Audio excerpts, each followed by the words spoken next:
Hello everyone, कैसे हैं आप सब। आई होप आप सब अच्छे होंगे, मस्त होंगे, बढ़िया होंगे। तो जैसा कि आप सबको पता है, दिवाली का त्यौहार आने वाला है। तो त्यौहार से पहले पूरे घर की डीप क्लीनिंग होती है। तो सेम मैंने भी स्टार्ट कर दिया है, बट मैंने सोचा था कि मैं करवा चौथ से पहले ही किचन की क्लीनिंग करूँगी। और किचन क्लीन करने के लिए मैं हमेशा 6 महीने में एक बार इसी तरह से क्लीन करती हूँ, मतलब कि निकाल कर पूरे ड्रॉर्स को निकाल देती हूँ, फिर इसके बाद करती हूँ। डीप क्लीनिंग का मतलब ही यही होता है कि सब चीज़ एक एक अच्छे से क्लीन करना। तो मेरा रूटीन मैं हमेशा इसी तरह से क्लीन करती हूँ। जैसे मैं इस तरह से निकाल देती हूँ सारी ड्रॉर्स को, और उनके नीचे जितना भी कूड़ा डस्ट जो भी होता है वो सब निकालती हूँ। उसके बाद टाइल्स वगैरह क्लीन करूँगी।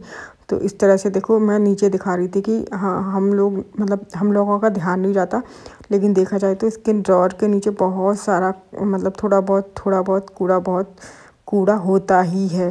तो यहाँ पर सबसे पहले मैंने सारा सूखा सूखा कूड़ा निकाल लूँगी। उसके बाद जो है अच्छे से जो भी स्क्रब हुआ या जूना हुआ या जो भी सोप हुआ, शैम्पू हुआ, किसी से भी आप क्लीन कर सकते हो। और उसके बाद जो है इनको क्लीन करूँगी। और डीप क्लीनिंग में ये होता है कि भाई, और दिवाली के बहाने से ही हमारे घर की साफ़ सफाई क्लीनिंग होती रहती है। वैसे मैं क्लीन करती रहती हूँ, लेकिन ये काफ़ी टाइम से क्लीन नहीं कर रही थी, तो ये इतनी गंदी लग रही थी इसीलिए। और ये वाली ड्रॉर तो ज़्यादा ही टाइम हो गया था, तो इस वजह से ऐसा लग रहा था कि ये गंदी है। तो यहाँ पर जो है मैंने सारे ड्रॉर को इस तरह निकाल कर रख लिया हूँ। और देखने में ये नहीं लगते गंदे हैं, लेकिन सच बोलूँ तो ये अंदर की तरफ से इतने ज़्यादा गंदे होते हैं।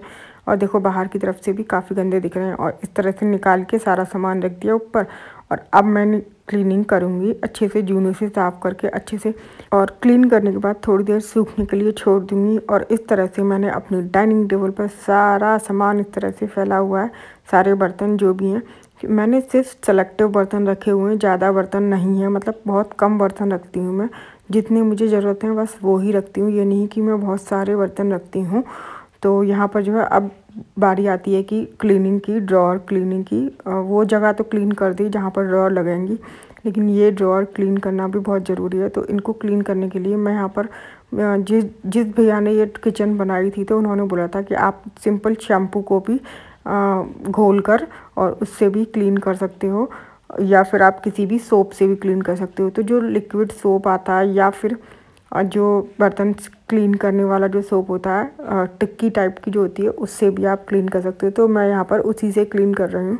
और ग्रीन वाला स्क्रब वाला जूना लेना है, जो हल्का होता है, उसी से क्लीन करूँ। क्योंकि ज़्यादा डार्क हैवी वाला जो स्क्रब टाइप होता है, उससे अगर क्लीन करूँगी तो स्क्रैच पड़ सकते हैं और शाइनिंग भी ख़त्म हो जाती है उसकी ड्रॉर की। तो इस तरह से मैं सारी ड्रॉर को क्लीन करूँगी। और लगभग मुझे लगता है 2-3 घंटे लग गए थे।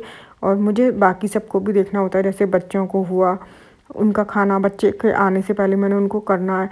तो इसीलिए मैं सिर्फ उतना ही करूँगी जितना मैं कर सकती हूँ, कि उन सब का काम डिस्टर्ब नहीं होना चाहिए, ये भी है। तो इस वजह से मैंने ज़्यादा नहीं किया था। हाँ, मैंने करवा चौथ से पहले मैंने डिसाइड किया हुआ था कि मुझे अपनी ड्रॉर्स क्लीन करनी है। कि ऊपर की साइड की क्लीनिंग रह गई है, और जितनी भी ड्रॉर्स वगैरह जो थी वो सारी क्लीन हो गई बढ़िया तरीके से। और अब त्यौहार बढ़िया तरीके से मनाएंगे, और साफ़ सुथरा घर, किचन एकदम बढ़िया मस्त लगता है, अच्छा लगता है। और सफाई किसको अच्छी नहीं लगती। तो यहाँ पर जो है मेरी किचन की ज़्यादातर ड्रॉअर मैंने इस तरह से ही क्लीन करी धीरे धीरे। और इस तरह की क्लीनिंग जो होती है ना, वो मैं हमेशा क्या करती हूँ कि जैसे मेरी हाउस हेल्पर आने वाली है, तो उसके आने से पहले ही मैं ये सारी क्लीनिंग कर लेती हूँ। जब वो आएगी तो फिर झाड़ू पोछा वगैरह कर देगी, तो फिर इस वजह से मैं बाद में ज़्यादा नहीं फैलाती हूँ। बाद में जो काम करती हूँ वो सिर्फ ऐसा काम करती हूँ जो मुझे गंदगी फैलने वाला ना हो। तो इस तरह का जो फैलाने वाला काम होता है वो अभी कर लूँगी। और मैं अब ड्रॉर्स वगैरह भी लगा दूँगी। और एक ही दिन में मैंने काफ़ी किचन क्लीन कर ली। लेकिन अगर आप अपने मन में सोच लो ना कि आज करना है, तो करके ही पीछा छोड़ोगे। एक बार शुरू करने की देर होती है, फिर लगता है कि ये भी कर लो, ये भी कर लो, ये भी कर लो। तो उसके बाद जो है मैं मिल रही हूँ नेक्स्ट डे, यानी कि सैटरडे को। और संडे की करवा चौथ है, तो यहाँ पर जो है रात को बनाए थे आलू के पराठे। क्योंकि अक्सर क्या होता है कि जैसे नेक्स्ट डे मेरा व्रत है, तो मम्मी ने मुझे मैं जब ससुराल आई तो ससुराल में ये बात पता चली कि पराठे खाया करो। तो नेक्स्ट डे व्रत जो रखा जाता है वो मतलब रखा जाता है मतलब कि हैवी पराठे खाकर सो। तो मैंने यहाँ पर आलू के पराठे बनाए थे।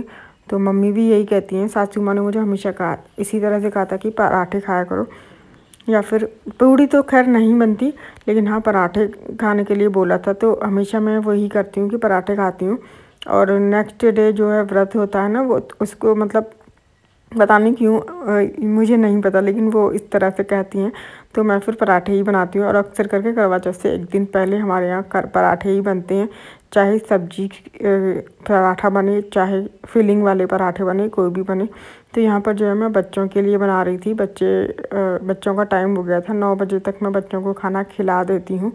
बच्चों को बनाऊँगी, उसके बाद खुद खाऊँगी। और बढ़िया आलू के पराठे बनाए थे, बहुत बढ़िया फीलिंग वाले।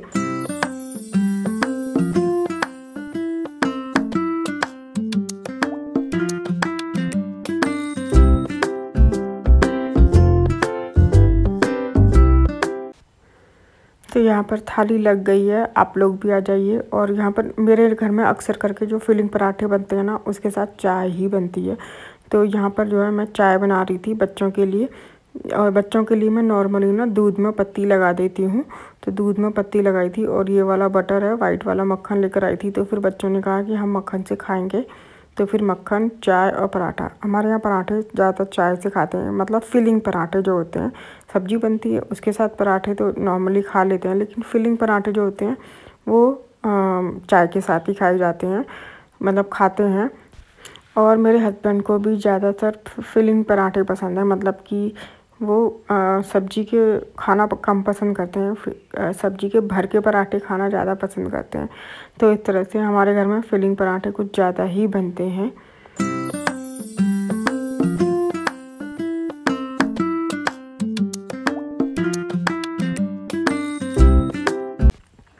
और ये वाला बटर ना मैं मतलब फ़र्स्ट टाइम लेकर आई थी। वाइट मक्खन वैसे मिलता है ये मार्केट में, लेकिन लेकर नहीं आई थी।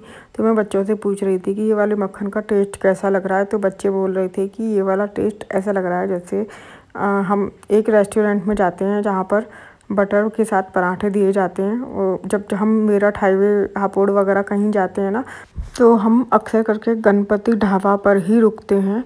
तो गणपति ढाबा का टेस्ट बच्चों को वही लगा कि बटर ऐसा ही लग रहा है कि गणपति ढाबे जैसा। तो यहाँ पर जो है खाना पीना हो गया है सबका। तो अब मैं मेहंदी लगाने के लिए ना, मतलब मम्मी के लगाने जाऊँगी। और अभी लगभग 10:30 या 10:30 का टाइम, मतलब 10 बजे का टाइम होगा, ज़्यादा नहीं है। तो यहाँ पर जो है मैंने सोचा कि साथ के साथ बर्तन कर दूँ, क्योंकि मेरी हाउस हेल्पर ने पहले से ही बोल दिया था कि मैं नहीं आऊँगी करवा चौथ के दिन। तो हमने कहा कि हाँ बिल्कुल बनता है, आपका भी त्यौहार है।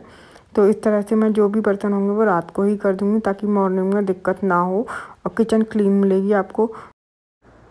तो गाइस खाना वगैरह हो गया है, किचन वगैरह समेट दिए काफ़ी हद तक। बाकी कल मेरी हाउस हेल्पर नहीं आएंगी, तो फिर इसलिए मुझे खुद ही काम करना पड़ेगा। तो इसलिए मैं सारा निपटा कर ही सोऊंगी। और अब मैं मेहंदी लगाऊंगी मम्मी के, फिर उसके बाद लगाऊंगी अपने। शायद मैं लगा भी पाऊंगी कि नहीं लगा पाऊंगी, क्योंकि अभी 10 बज रहे हैं।